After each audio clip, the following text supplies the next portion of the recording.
A 2-year-old Japanese girl stands on a small wooden stool, carefully carrying a bowl toward the kitchen sink. Her tiny hands tremble. The bowl slips for a moment, but she catches it just in time. Across the room, her mother watches in silence. She doesn't rush over. She doesn't say, "Be careful." She simply waits. To many Western parents, that moment feels uncomfortable. Every instinct says the same thing: step in, help, prevent the mistake before it happens. After all, isn't protecting our children what good parenting is supposed to look like? But in many Japanese homes, that quiet pause is not neglect, it is trust. And perhaps that single difference explains far more about childhood than we realize. Japan has spent decades ranking among the countries with the highest average cognitive performance in the world. While people often credit education, technology, or genetics, many developmental psychologists believe the foundation is laid long before a child ever enters a classroom. It begins in ordinary moments inside the home, in the kitchen, at the dinner table, during bath time, and in the countless small interactions between parent and child. What makes this especially fascinating is that these habits require almost no expensive toys, no advanced learning apps, and no complicated parenting systems. Instead, they rely on something modern families often have the hardest time offering: patience. In many Western households, efficiency has quietly become the goal. Parents tie the shoes because it's faster. They clean up the toys because it's easier. They solve problems before children have the chance to struggle with them. Every shortcut is an act of love. But over time, those shortcuts can also remove the very experiences that help a young brain grow stronger. Science increasingly supports this idea. Researchers have found that early experiences of autonomy, meaningful conversation, physical closeness, and age-appropriate responsibility influence not only emotional development, but also the architecture of the developing brain. The habits may appear ordinary, yet their effects can last for decades. In the next few minutes, we'll explore 7 Japanese parenting habits that continue to surprise researchers around the world. Some may challenge everything you've been taught about raising children. And I encourage you to stay until the very last habit, because it is the one that many Western parents find the hardest to accept, and perhaps the one with the greatest power to shape a confident, resilient child. Now, let's go straight to the first habit, because this is where many parents accidentally weaken their child without realizing it. Habit 1: Japanese parents give children household responsibilities very early. In many Western homes, a 2-year-old is still seen as too small to help.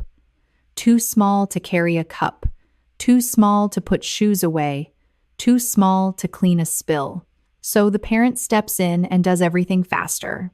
But in many Japanese homes, the question is different. Not, is my child too young, but what small task can my child already try?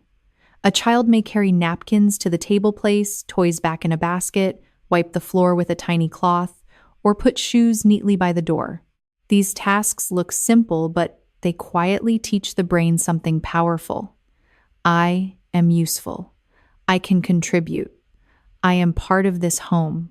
And this is not just culture. Long-term research has linked early household responsibility with stronger independence and greater success later in life. And once a child begins to feel capable at home, the next habit becomes even more powerful. Habit 2: Japanese parents speak to children like complete human beings. In many Western families, adults often simplify everything. The voice becomes higher, the words become smaller. The child is treated as if they cannot understand much yet. But Japanese mothers often do something quieter and deeper. They narrate life. They say, "Now we are washing the rice. The water is warm. Your father will come home soon. The wind is strong today." The baby may not answer, but the brain is listening. Researchers Betty Hart and Todd Risley found that the number of words a child hears before age 3 strongly predicts later academic development. This does not mean parents must lecture their babies. It means ordinary language matters. A baby who hears real sentences begins to understand rhythm, emotion, cause memory, and connection.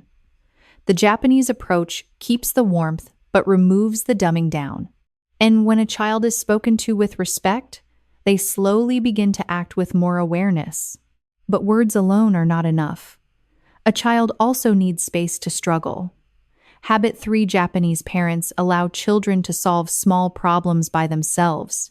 This may be the most uncomfortable habit for many Western parents. When a child falls, struggles with a button, spills water, or cannot fit a toy into a box, the adult instinct is immediate. Help them. Fix it. Make it easier. But in Japan, many parents pause. Not because they are cold, not because they do not care, but because they understand that small frustration is not always harm. Sometimes it is training. A child trying again after failing is building patience. A child reaching for a fallen object is building coordination. A child cleaning a small spill is learning consequence. The developing brain does not grow only through comfort. It grows through safe difficulty. This is where confidence is born, not from being praised all the time, but from discovering I tried and I managed.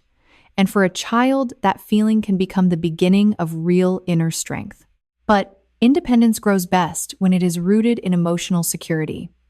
Habit 4: Japanese parents build closeness through everyday physical connection.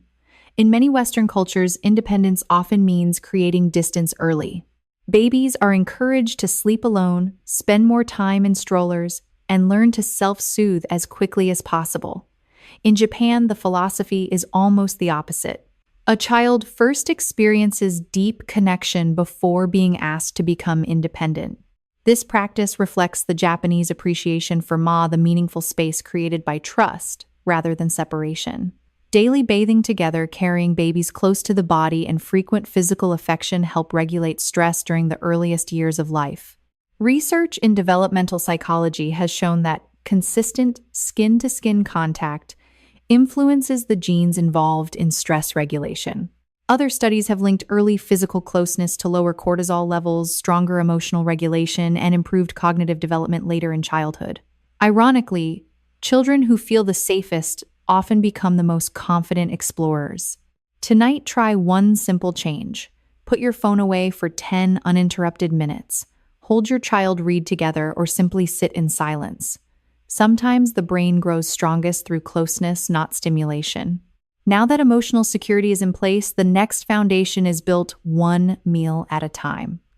Habit 5: Japanese families introduce real food instead of simply feeding calories.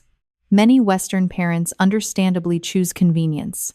Sweet purees, processed cereals, and packaged snacks are quick, predictable, and easy to prepare. Japanese families tend to think differently. Food is not only fuel, it is education. Guided by the spirit of Kaizen, small daily improvements begin with every meal. Children gradually experience natural flavors instead of constant sweetness. Soft vegetables, tofu, fish, seaweed, and simple broths teach the palate to appreciate balance rather than instant gratification. Science supports this approach. DHA and omega-3 fatty acid found in seafood plays a critical role in brain development.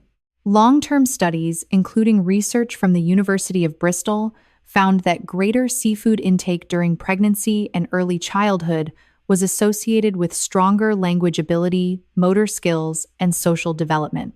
Natural foods also avoid the rapid dopamine spikes often created by highly processed sugary foods, helping children develop healthier reward systems. A practical beginning is surprisingly small. Replace just one processed snack each day with a simple whole food. Small changes repeated consistently become lasting habits. But healthy bodies alone do not create resilient minds. The next habit begins with the parent, not the child. Habit 6: Japanese parents manage their own emotions before correcting their children. In many Western households, discipline often happens in the heat of the moment. A child makes a mistake and the adult reacts immediately. Voices rise. Emotions spread from parent to child within seconds. Japanese parenting tends to value calm observation first. This reflects the quiet discipline behind Ma creating a pause before responding. That brief moment allows emotion to settle before action begins. Psychology tells us why this matters. Children naturally mirror the emotional state of their caregivers. When adults remain calm, children's cortisol levels recover more quickly after stressful situations, allowing the prefrontal cortex, the part responsible for learning and self-control, to stay engaged, instead of switching into survival mode. Rather than asking, "How do I stop this behavior?" many Japanese parents first ask, "What is my child trying to communicate?" The next time frustration appears, pause for one deep breath before speaking.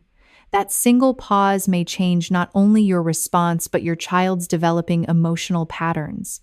And all of these habits ultimately lead to one powerful belief that ties everything together. Habit: 7 Japanese parents trust their children more than they control them. Perhaps this is the greatest difference between Japanese and Western parenting. In many Western families, love often appears as protection. Adults solve problems, remove obstacles, and prevent failure whenever possible. Japanese parents often express love through trust. This philosophy echoes Kaizen. Confidence is not built in one dramatic moment, but through hundreds of small opportunities to make decisions, solve problems, and learn from mistakes. Each successful experience activates the brain's reward system. Healthy dopamine responses reinforce persistence rather than dependence. Over time, children begin believing something remarkable: "I can handle difficult things." This is why even young children in Japan are gradually trusted with age-appropriate responsibilities. The lesson is never about completing the task perfectly. It is about strengthening the belief that they are capable. Tonight, choose one responsibility you normally do for your child. Step back just enough to let them try. They may be slower, they may make mistakes, but every small success quietly builds the confidence that no praise alone can ever create. In the end, Japanese parenting is not about creating a perfect child. It is about creating a capable child, a child who feels safe enough to explore, calm enough to think, trusted enough to try, and strong enough to fail, without believing failure is the end.